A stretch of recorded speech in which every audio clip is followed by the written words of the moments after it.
Hello, how are you? It's time to talk about persuasive speaking. This particular chapter is going to really help you with your persuasive speeches. And of course, the video is going to help you with your quizzes. So let's get started. Okay. So we are looking at two chapters that are in your book, and that's chapter 14 and chapter 15. Understanding principles of persuasive speaking. It's what you're seeing here, right here. And then using persuasive strategies. So we're going to talk about these two things from this book. Let's get started.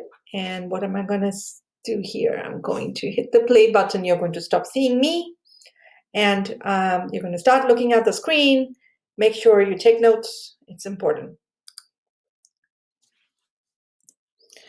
All right. So let's start the conversation with the goals of persuasion. Now, what you're seeing here are three circles. The one in the center is the values. The second one there is beliefs. And the third one, which is the outermost circle, is attitudes. So let's talk about values, right? So values are something that, you hold really dearly. So these are concepts of right and wrong, right? They're so deeply ingrained in our minds and in our hearts that it's almost impossible to change them. So I would say, people are really divided on abortion or capital punishment, or hey, killing a man is wrong, right? Those are some values that you hold dearly, and that's the innermost circle, right? So very, very rarely would you change that, right? Okay. So I would say don't think of putting together a speech on value system, right? Let's move on to the second level, and that's beliefs. So beliefs, well, I would say they are easier to change than values, but it's still not that easy to change, right? So let's say you're in Europe, and in Europe, lots of countries in Europe, they believe that you can drink while you're pregnant. And let's say you're a European and you believe that, it's okay to drink when I'm pregnant. Um, but then you come to the US and everyone in the US is saying, oh, no, you can't do that. It's not good for the baby, right? And so what happens to this European person? They may come back and they may say, well, I don't care, I'm not going to change my thinking. Or they may come back and say, you know what? I believe it's okay, but I think I'm going to just change my belief because I don't want to take a chance. Okay, so it is what you may believe to be true or false, but I would say it's not as easy to change some of those beliefs as, let's say, attitudes, which is like the outermost circle that you're seeing there. So this is like, well, I like ice cream, or I like ice cream, but yesterday I decided that I don't. Just making it up, right? So that's like and dislikes, and that's the most easiest to change. And it could be changed, based on, maybe you tried some other kind of ice cream that you liked or didn't like, or somebody else told you that ice cream's bad for you, and then you're like, okay, well, I don't really care. I guess I can say I don't like it. It's fine. Whatever, right? So that's the easiest to change. And I would say if you're putting together a persuasive speech topic, I would say stick to attitudes is the easiest than doing the others. All right. So now let's talk about Aristotle, right? I think I've brought up Aristotle so many times in this class, and his work is especially important when it comes to persuasive speaking. Okay, so these three terms: ethos, logos, pathos, right? That is something you need to know. You need to know absolutely in terms of the persuasive speech content, right? And context. So when I think of persuasive speeches that have been really successful, I've always thought of the speaker to be very credible, and they build their character, they sustain it, and they do that by using logos and ethos and pathos, right? So logos is just logical arguments. Like, you need to have substantial evidence to support a claim. Um, Anything that you say and do should be based in rationality. And so that's logos, right? And pathos is basically just appeal to emotion. It makes a difference when you appeal to the heart, to the senses. But if it's just pathos and no logos, that's a problem. If it's just pathos, it could almost feel like almost manipulative, right? So you want to make sure that you have a balance of logos and pathos. And of course, you need to continue and sustain your own credibility as a speaker, throughout the speech. All right. I want to share with you something called the model of persuasion. It's called the elaboration likelihood model of persuasion. So there are two ways you would persuade someone, right? You could persuade them directly by logic, by evidence, by reasoning, right? Substantial information, right? That supports a claim. And you would also indirectly persuade someone. And you do that by, just developing a good impression about this person. And so, something to know, that you could directly persuade someone or you could indirectly persuade someone. Okay, let's move on to the social judgment theory. And I honestly love this theory. Okay, so as a listener, when I'm listening to a persuasive message, okay, I would be responding in a specific way, right? With a latitude of acceptance, a latitude of rejection, or a latitude of non-commitment. And what do I mean by that? I mean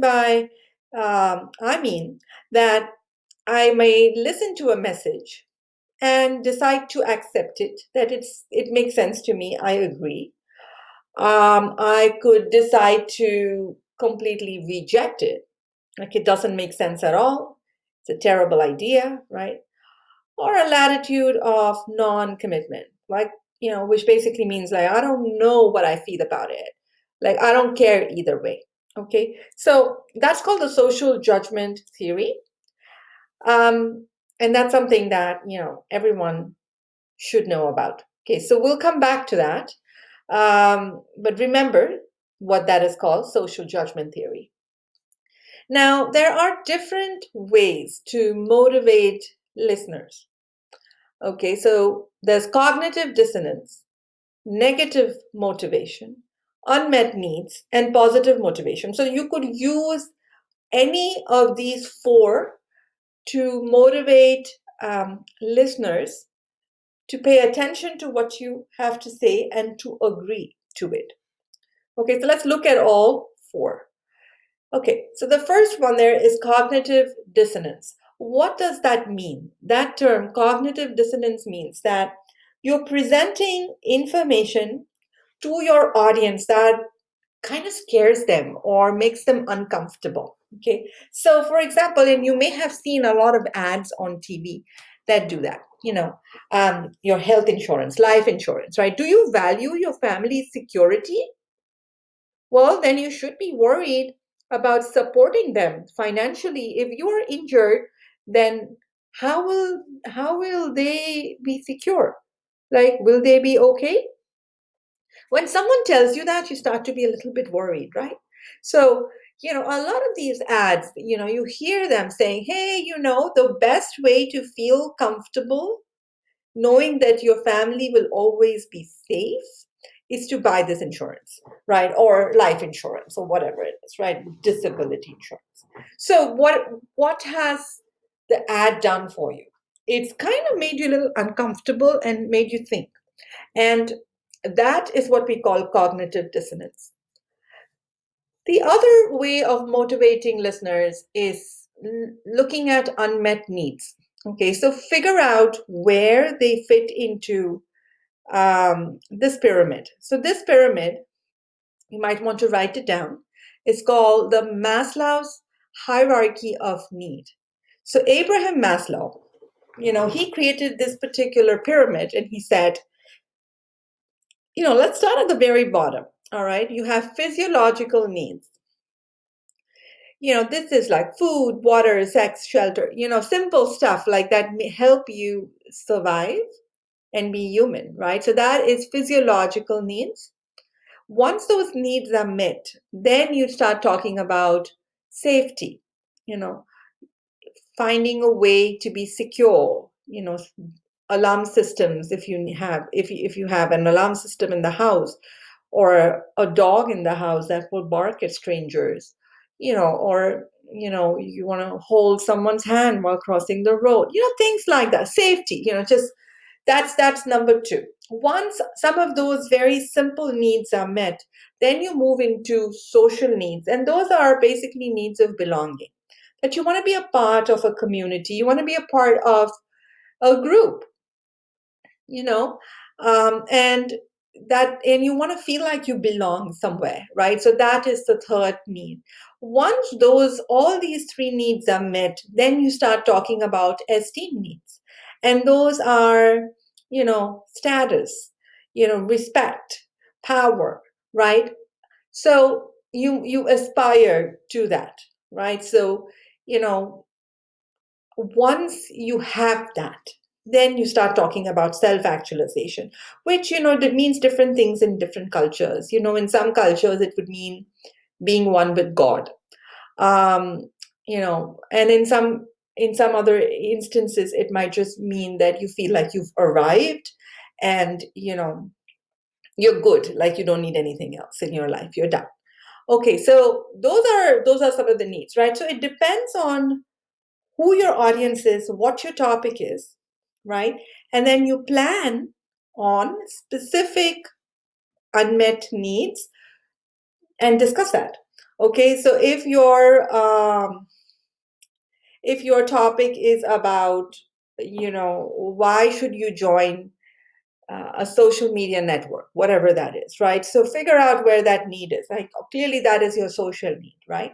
So that's what you're addressing, which means you are kind of focusing on that, and you're assuming that the safety and physiological needs have been taken care of. Okay, so that's kind of what we're doing here.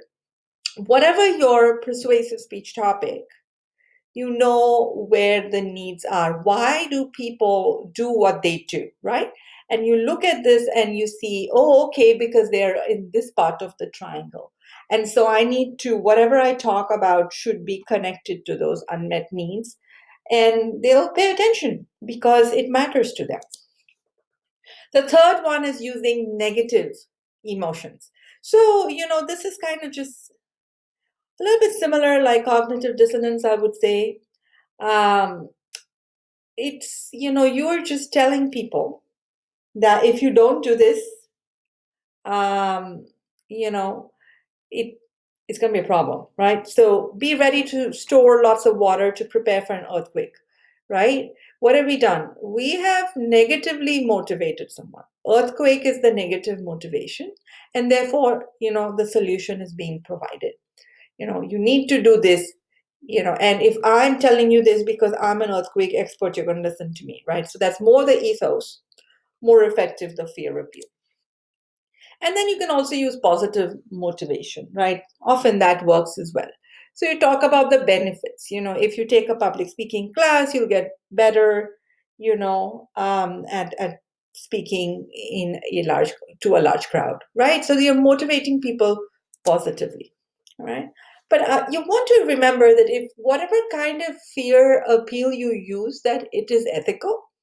For example, this particular um, guy who's sitting on a chair. Now, they're talking about type 2 diabetes and amputations. You see that he has his crutches on. And what they're saying is, well, you really do need to cut down on your soda, um, because if you have diabetes and you have soda, you could probably lose a leg, right? Amputation, that's kind of what it means. So I would say, this ad could get into a lot of trouble. The team could be in a lot of trouble if they actually have a man who's sitting there who's actually like he's not an amputee, like maybe he's just a normal guy, and they use the wrong person and they're scaring people, right? And that's not ethical, right? Because this person is actually like, he's fine. He's got two legs. There's no amputation. He's fine, right? So just things like that you want to be careful about. So, any kind of topic that you pick up, you choose to do. I would say let's now talk about what that topic would look like, right? You could choose a topic, I think you're already thinking, right? Should I choose a topic of passion or controversy or just a current topic, right? So you want to decide that. Whatever topic you choose, remember that you need to care about that topic, right? If it's a controversial topic, think about the attitude circle. Don't go to those values and beliefs. Talk about attitude, right? That kind of controversy, it's actually fun to look at a topic in that way and see how you can sway people based on the logical explanations that you come up with your studies and examples and anecdotes, as well as some kind of personalized, emotional touch to it. So, we talked about these three things, right? Latitude of rejection, acceptance, and non commitment. So, whatever your topic is, right? Again, if it's an attitude, it's going to be easier. But even with that, there might be people who would completely disagree with your message. And there might be people who would start to agree with your message. And then there might be people who are not sure how to respond to that message. Let me tell you this. If people are not really sure, right, the one in the middle here, they're on the fence, right? When they're on the fence, it's easier to move them to acceptance. But if the people have completely rejected the message, it's almost impossible to move them to acceptance just within your time of your speech. So propelling someone from complete rejection to complete acceptance is not a good idea. You might want to focus on the folks who are on the fence, and it's easier to move them to one side. Okay. All right.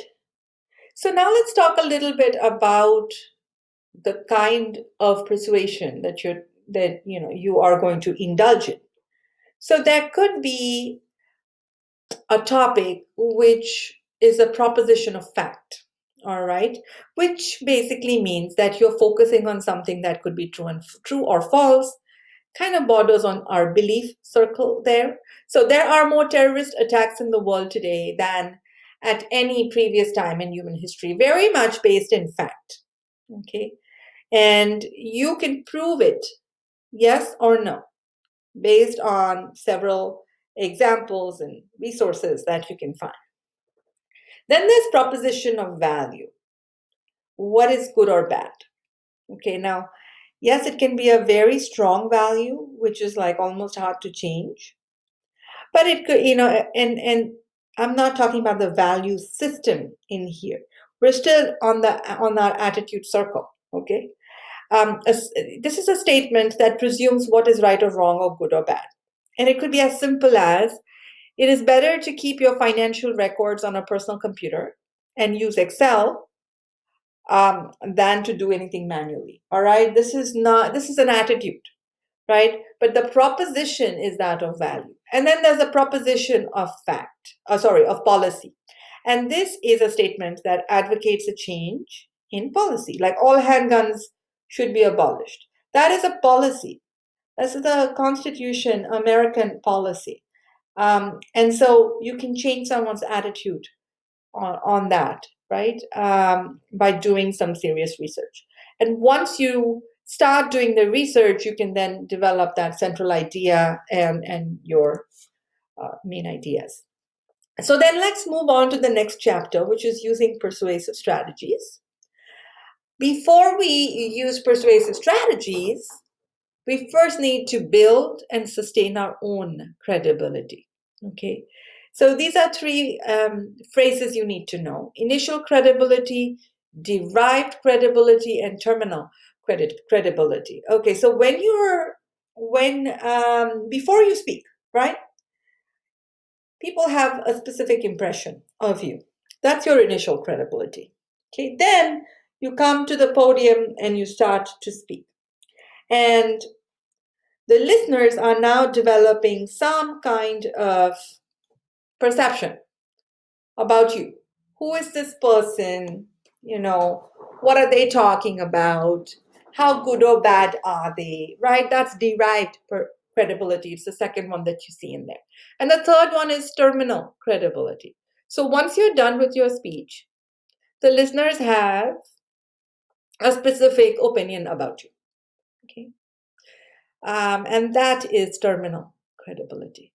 So know all of these three terms, how listeners feel about you before you start talking, during the time you have that conversation or speech delivery, and at the end, once you are done. All right, so let's now talk about reasoning and evidence. Very much a persuasive conversation. So we'll look at these three: inductive, deductive, and causal. Excuse me. So let's talk about inductive. So the one thing that you want to remember for inductive is specific to general. Okay, specific to general. So in inductive reasoning, you are talking about one incident, one person, one object, and then you're generalizing that to multiple of those. Okay, so let's talk about Annie here, who just moved here from Chicago, and Annie has red hair. So what have I done? I'm still talking specific. Annie moved from Chicago. Annie has red hair, all specific. And now I'm going to generalize. Therefore, people from Chicago have red hair.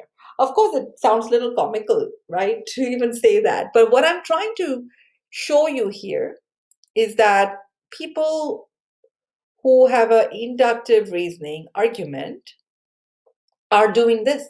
They're looking at specific and then they're generalizing. The chair in the living room is red. The chair in the dining room is red. The chair in the bedroom is red. Therefore, all chairs in the house are red. Excuse me. So what you're seeing here is actually a faulty reasoning, right? Doesn't make any sense. As smart listeners, you need to look at these things. And when you are actually a speaker trying to present information, keep in mind that listeners might squint their eyes and go, huh? That makes no sense, right? Because sometimes of the faulty reasoning that we may have.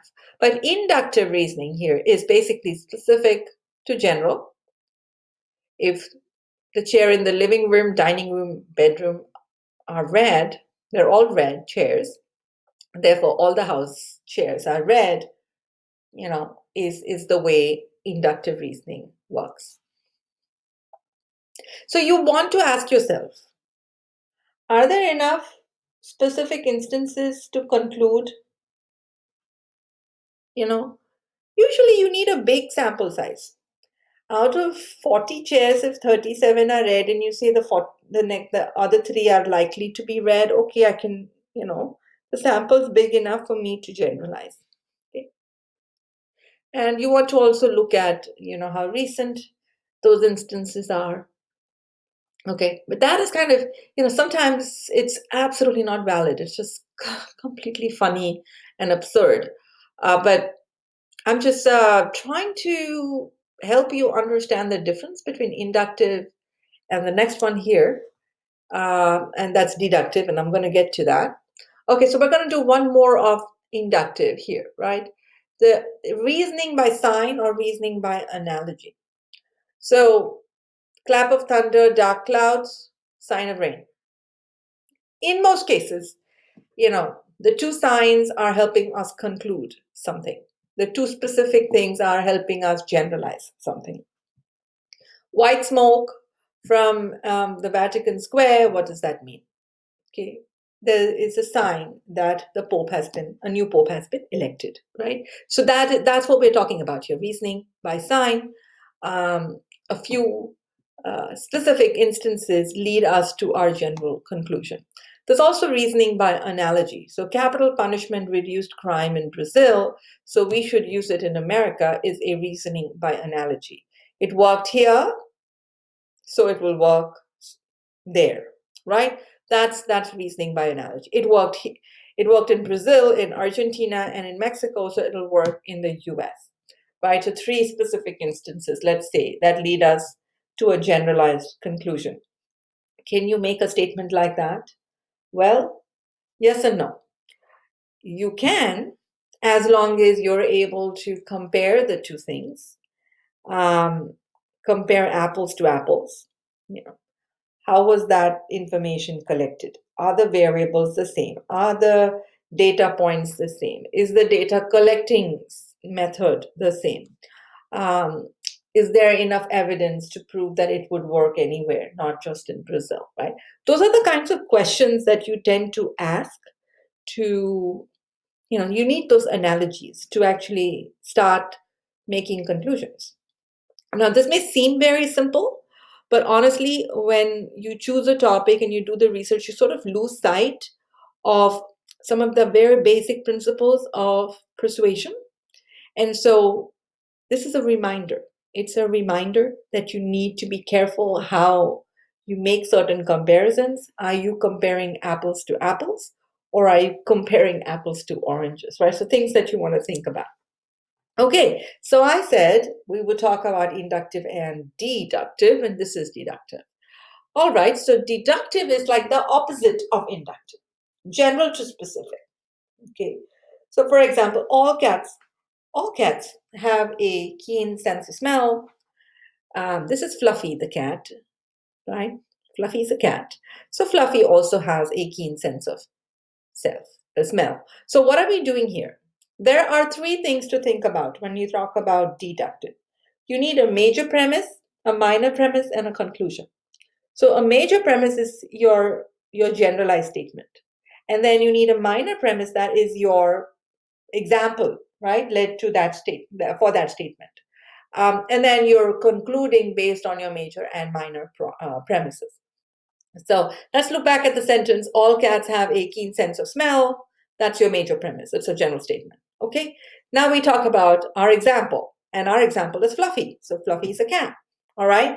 And what have I done? Now I'm concluding something based on my major and my more specific minor premise. So Fluffy has a keen sense of smell because all cats have a keen sense of smell. Got it? So we're moving now in deductive from general to specific.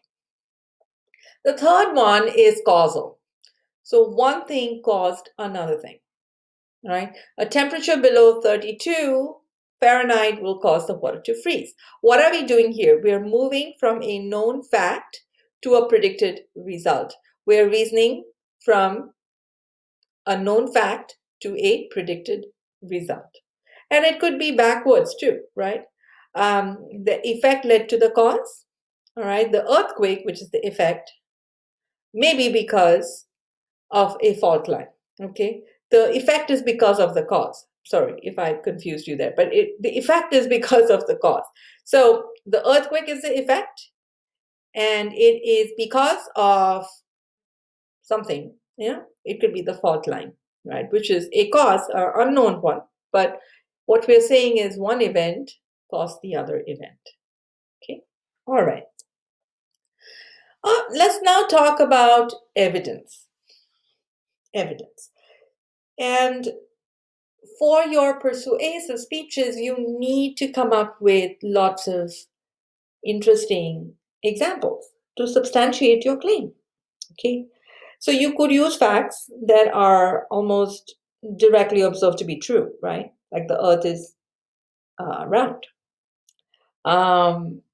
It could be examples. There could be, different kind of illustrations. Could be descriptive illustrations. Could be visual illustrations which prove a point. You could have opinions. So that's experts to add credibility to the argument, and statistics, which summarize, facts and samples, right? So those are charts and graphs and things like that. So we have talked about these things before. So it's almost like a reminder, right? You for your persuasive speeches, use a combination of facts, examples, opinions, statistics. And of course, you want to use evidence that is trustworthy, right? Things that one could trust. Um, so remember, good sources and more newer, more recent sources. Share something that we haven't heard of before, because otherwise it just gets boring. Use specific evidence, right? So if you are saying, well, people will get hurt if we don't stop global warming, then talk about how many people will get hurt. What exactly do you think is going to happen? Those kinds of things. And if you are telling a story about anything, about floods, about hurricanes, right? Do it, but back it up, with something more solid, like numbers, like historical records. And like I said before, you want to use a combination of different evidence that you see there: facts, examples, opinion, stats. Why? Because some people prefer this, some people prefer that, right? So if some people don't really like stories because they just want to know, like, give me something serious, something solid, right? Not an anecdotal or a hypothetical example. So you want a combination of those things. No, just don't be all about emotion and stories. And then avoid what we call faulty reasoning, right? So I find them quite interesting. Really, really interesting. So let's talk about that. So let's say your speech is about politics and you interview a former congressman. I think that's great, right? But let's say her speech is about art and you interview a congressman, you know, um, who may not know anything about art. So even though the congressman is powerful and authoritarian, all of that, he's not an expert on art. And so, when you use expert of A as expert of B, right? When you use, an expert of politics as an expert of an art museum or art exhibit, that is wrong, right? So that's a fallacy. And we call that appeal to misplaced authority. The second one that you see there is ad hominem, all right? So, when you have someone actually share an expert opinion on something, you may not agree with it. So you may say, well, um, she has such a strong accent, so I don't agree with what she's saying. That just sounds off, right? So you are attacking on someone's personal characteristics instead of the real idea that is being proposed. And so we call that ad hominem, and that is a faulty reasoning. Okay. Number three is hasty generalization. So this is when you generalize without really thinking through it or giving time to hear it out. So, for example, the city does a terrible job of taking care of the elderly. My grandma lives in this nursing home and it's always filthy. Okay, so you're thinking, wait, uh, I'm sorry about your grandma who lives in this nursing home which is not being cleaned. However, you're generalizing that the entire city does a horrible job taking care of elderly people. So you're concluding with too little evidence, right? One example cannot possibly um, lead to that conclusion. It's not okay. So that's hasty generalization. Let's look at the next one, and that is red herring. This is the use of irrelevant facts to distract people from the real issue. All right. So let's say a teacher catches you in a test cheating, and the student says, um, think of my parents, they're going to kill me. Um, Well, the real issue here is, my dear, that you cheated. So let's talk about that. Do not try to distract me from the real issue, which was that you cheated by talking about your parents and how they're going to kill you or whatever it is, right? That's called a red herring. We have four more, and let's get to them. Causal fallacy. Okay, so this is a faulty sort of cause. This cause led to this effect kind of connection. For example, this terrible hurricane is caused by the war. Okay, so that obviously doesn't make any sense.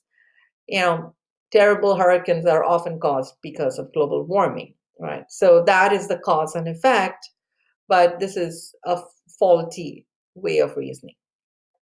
Then there's only two sides of a coin, so it's either this or that.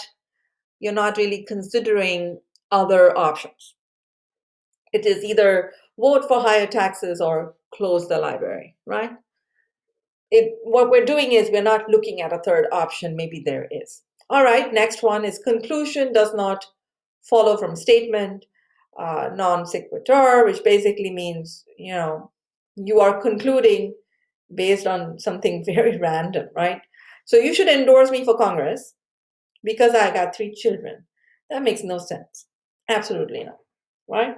You could say you should endorse me for Congress because of my experience and blah, blah, blah, in this political world, right? Social world, what a social service, community work world.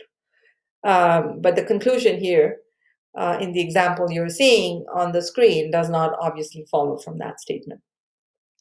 All right, and then we have bandwagon effect or bandwagon fallacy, which basically says if everybody's doing it, they must be right. If everybody's doing it, it must be true. And clearly, a faulty, sweeping statement that, you need to reconsider. If you are a speaker, please don't generalize like that. That kind of sweeping statement is just inappropriate and clearly a fallacy in argument. And of course, you want to use all of the emotional ethics, oh, what was that? Using emotional ethic. Oh, I think there's a mistake in that. It says using emotions ethically, right? That's what we're talking about here. A demagogue, this is another word you might want to remember. It's a speaker who uses emotional appeals in an unethical way, right? So instead of using some strong supporting evidence like facts and reasoning and logical stuff, a demagogue is a person who uses emotional appeals to almost manipulate people. So let's now talk about organizing persuasive messages. There are different ways, and we're going to get into that in another video. But problem solution, I feel like that is a easy one. That is a quick way. You're just stating the problem and then you're stating the solution, right? So we're going to talk about this whole thing on one example, and we're going to talk about this problem. The national debt is too high, okay, and solutions to reduce the national debt, okay. So the problem, let's say, look at the first pattern, problem solution. The national debt is too high is the problem. And we need to raise taxes to lower the debt. That's the solution. Okay, so you would come up with arguments for doing that. If you want to look at that same topic, but you want to take on the refutation pattern, which is, in my opinion, harder to do, and I don't recommend it, you would say what? Okay, you're anticipating your listeners' key objections to your proposal and then you're addressing them. Okay, so you are anticipating what the listeners are going to automatically object to in this thing, right? So, national debt is too high. We must raise taxes to lower the debt, right? But the objection that the speaker, the writer of the speech, has pulled out is people probably already think that we're paying a lot of taxes. So the way you refute that is you anticipate those objections and you say, even though you may think we pay too much taxes, we're actually undertaxed, right? So we're actually not paying that much. That is what the first conversation is. And then the second conversation is about we need to raise taxes to lower the debt. Okay. Even though you may think that the national debt will not go down, tax revenue will actually lower the deficit. So the tax revenue will actually help with national debt. So that's kind of what you're seeing there. The third kind of pattern is cause and effect. Okay, so you're presenting the cause of the problem and then you are talking about how this problem is going to affect listeners, right? That's cause and effect. Cause, effect. So let's see how the cause is presented. The high national debt is caused by too little tax revenue and too much government spending. Okay, so the cause is being presented here. What is the cause of national debt? It's caused by too little tax revenue and too much of government spending, right? So the government spending a lot and we don't have enough tax revenue coming in. So now let's talk about how the problem will affect the listeners. So because of this cause, what's the effect? It is going to increase inflation as well as unemployment. So what have we done there? We've looked at the cause and then we've looked at the effect of too little tax revenue, right? That it's going to increase unemployment as well as increase inflation. Okay. So that's a cause and effect kind of pattern. Now you're going to choose one of these, right? This is the last one we're talking about, the motivated sequence. In my opinion, it works. I mean, of course, it depends on your topic, but it really does work well. The motivated sequence is like a 5-step pattern. So first you have a hook, which is your attention getting device. You have a hook. Then you express the need, and then you say if this need is fulfilled, right?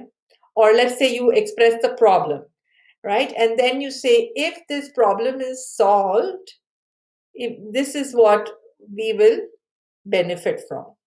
And then there's a visualization step that says, well, imagine how amazing our lives will be if this solution actually happens. And therefore, let's act on blah, blah, blah. Okay, so that's the motivated sequence. And this is how you would organize it. So now look at the 5. You have attention, need, satisfaction, visualization, and action. And you're starting with saying, imagine a pile of $1,000 bills, 67 miles high. Now, what are we doing here? We are helping the listener almost visualize this pile of $1,000 bills, right? 67 miles high. And they're saying, well, that's actually the national debt, right? Beautiful way of gaining somebody's attention. Now he's citing the problem. The increasing national debt will cause hardships for our children and grandchildren. So in the need step, he, she, whoever the writer is here, is establishing the problem. The problem is increasing national debt. And you're completing that thought by saying the increasing national debt is causing hardships for our kids and our grandkids. Okay. So the next is the solution, which is the satisfaction step here, right? We need higher taxes to reduce our debt. We are now providing a solution to this need problem. And then there's a visualization step. Imagine our country in 2050, it could have a low inflation and full employment, right? If we had higher taxes. Or it would be stuck with 10 times the debt we have today. All right. That's the good and the bad. So what would you prefer, right? That's kind of what they're doing here. That's how they're persuading you. And the final step there is action. So if you want to help me, right? Why don't we, if we want to lower the debt by increasing tax revenue, then you sign this petition. Why? It is, once you do that, what happens? Well, you sign the petition that we need higher taxes. When we get that, then we reduce our debt. Right? That's what we're doing here. And you know, sign this petition, and we will share it with the representatives. All right. So what are we doing here? We are looking at the motivational sequence, 5 patterns: attention, need, satisfaction, visualization, and action. Right? And remember that you honestly, it does depend on your speech topic, right? But problem solution, I've seen, is used quite a bit by students, and motivated sequence is another one that I see used by students. And I love the motivated sequence. I think it just really is very simple, and you just start putting stuff in, and it starts to make a lot of sense. Okay, so that's that. We've just gone through a good 28 slides on 2 of your chapters on persuasion. And we will discuss more in terms of what kinds of patterns you could use. You've got to choose one, and you must choose one based on where it fits. So you want to try error, look at all of them to see, well, where should my particular topic fit in? What's the best kind of pattern to use? All right, so um, that is persuasive speaking. And hopefully you look at your book and you absolutely watch this video before you put together your speeches.